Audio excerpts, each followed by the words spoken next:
Hello, today we are looking at the Modular one-handed swords version 1.1 by Anatoly Volovoy. Now this seller is one of my favorite for melee weapons. I've bought other assets, so I was expecting quality from this and I was not disappointed. Now it says that you can mix and match most of the parts and get over 1 million variations. This is that 30 blades, hills, pommel, guards, and scabbard, and each element has its own texture. We're gonna see that a bit. The price is about $45 normally. He has a range of assets from the fantasies and some other realistic. Download size is about 1.82 gigabytes. Going to the showcase level, we can see that there are pre-built swords on the left with scabbards, and on the right are their counterparts without scabbards. And there are many different styles of scabbards. Some are even like just a ring holding the sword. There are some quite variations here and there you can see, and even getting up close, the details do not break apart. And these are the blades. Almost all of them have like some textures.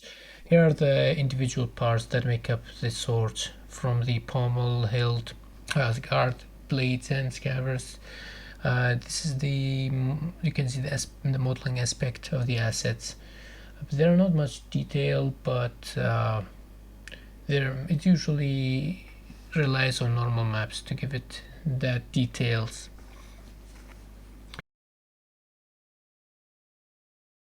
And here are the collisions. They are convex, but personally prefer the simpler ones.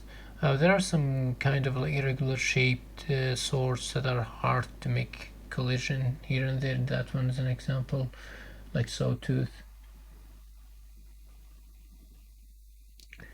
Here's the map, and here is the static meshes. These are the blueprints and pre-built swords.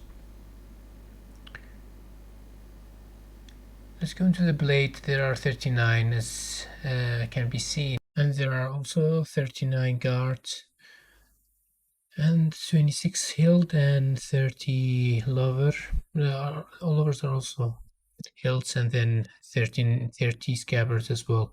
And last but not least, 39 pommel. So you may be wondering what's the difference between the hilts and lovers. Example, I'm going to take like the number 26 of each side. You can see that modeling wise they are the same, and they have the same triangles and vertices, but different materials, and also different UV channels.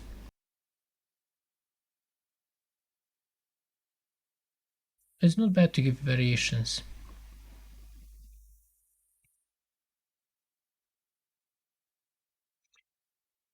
Going to the static meshes, there are all of them have only one material, so that they're good on that front.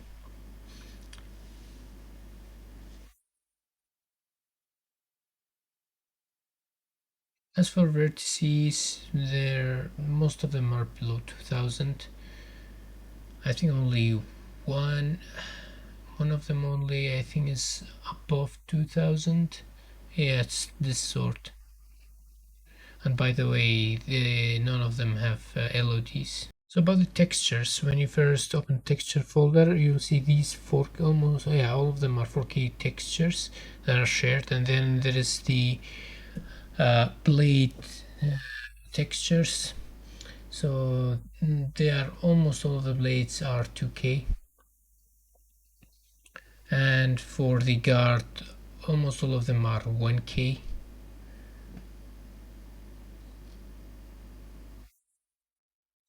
For lovers, yeah, most of them are 1K. There are a couple that are 2K. And for the pommel is 512. The scabbards are usually 2K.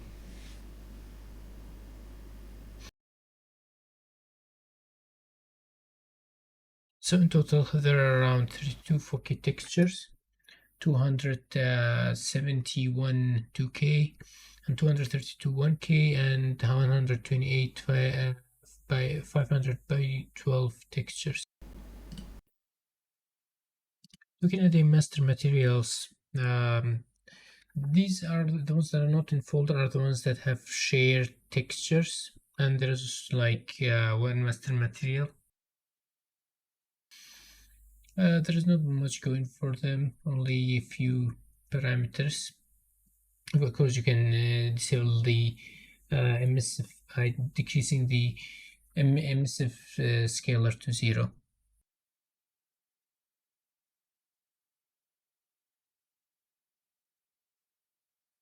And a master material for each part except for the scabbard. I think that uses the lower master material.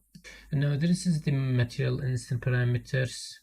These are the textures, and I forgot to talk about the texture. So the emissive have the emissive parts, the base color. I think we all know what base color is. Emissive usually only have one channel.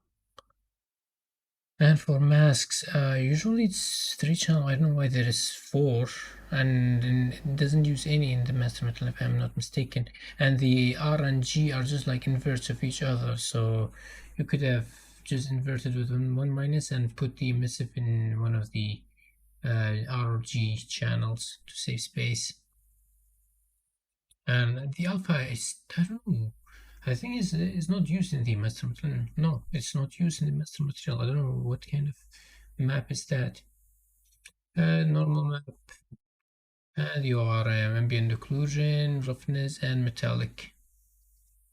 This is the color variation that you can basically it's connected to a LERP that uses either the base color when it's at 1 or the color specified by the mask when it's at 0. And these control colors are basically like value bars in the RGB color picker, that at 1 is the normal color, at 0 is like goes to black. This is the emissive. Now it's not, it may not be apparent in there, but there is like a panning texture going there, the noise. It looks cool if you are into the fantasy stuff. And you can change the color because this looks like a circus clown. You can tone down the colors to get something more acceptable.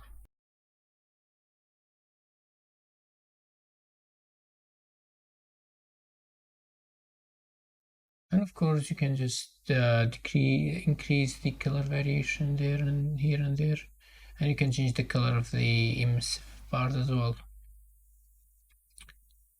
Not bad variations. Now, this poem may be a better candidate to, sorry, this held may be a better candidate to show what can you do with the colors instead of the blade. You can go for around about a goldish color. It should be something along these.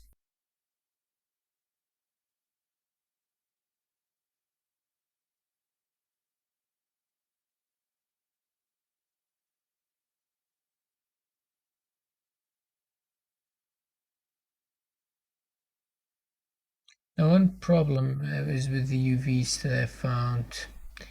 Now, the ones that use the UV, most of the parts are symmetrical, so not only can you use half and mirror them to the other side, you can use just a quarter and mirror to the other sides.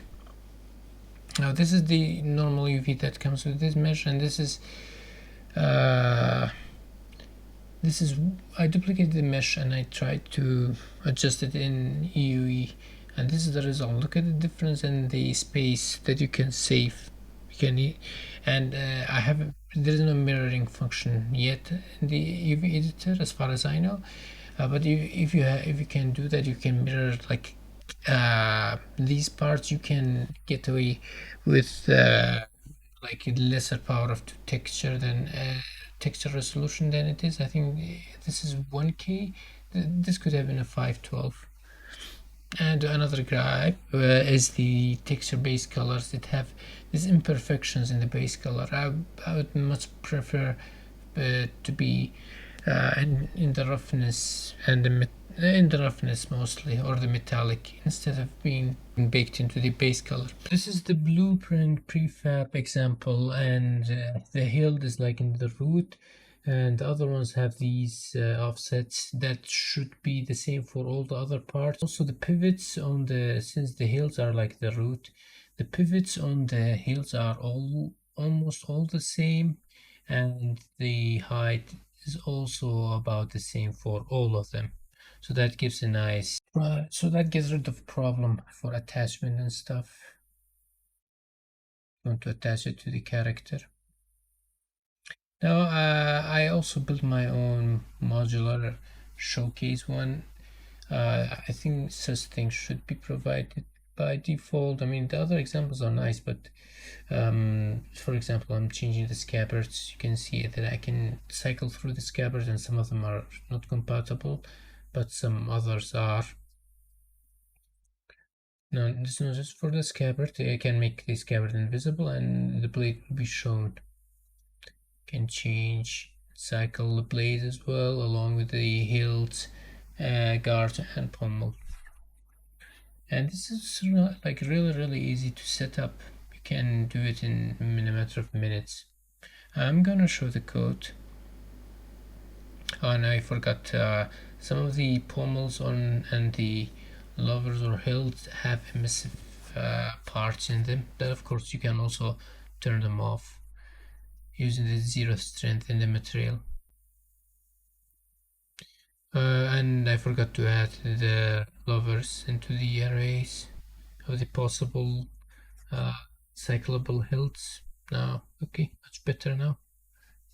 It should have all of them. Anyways, looking at the static mesh components, the hills is at the root, and the others have. I used the offset in the other ones, and this is the code. For example, you start with the sword, you set the static mesh, and there is also, of course, an array of the swords, and then you get the index from the exposed index of the sort that you want. And since it starts from 0 in the array, I kind of like wanted to start in 1, so I do that, and then I use the max node so that even if the number goes below 0, it will count as 0. And then after that I'll make sure that the basically like a clamp when I use them in, so if it goes above the length of the array, it just gets the last index of the array. And this is repeated for all of the other parts, same thing, and plus the invisibility function for the scabbard. So is this asset worth it? I would say definitely. It's one of the best on the marketplace in terms of quality and variations that it offers. It also has good pivots, and none of the individual pieces exceed 1 material, so it's optimized on that part. However, it's not perfect, and one of the downsides is the, in my opinion, with the imperfections that are baked into the base color. And I'd like to have clean meshes that I can change through material parameters. The UVs could have been better in terms of like overlapping. You could have overlapped many of the UVs as I have shown, so UV islands that could have resulted in a substantial texture reduction, and consequently the VRAM consumption as well. Now some of the, like, I think it was the mask textures, yeah, it had an extra alpha channel that wasn't used. Also one of the channels, I think it was the invert of itself, so instead of that, the emissive could have been packed into that channel to decrease even more VRAM and texture sampling. That's it. Have a good one.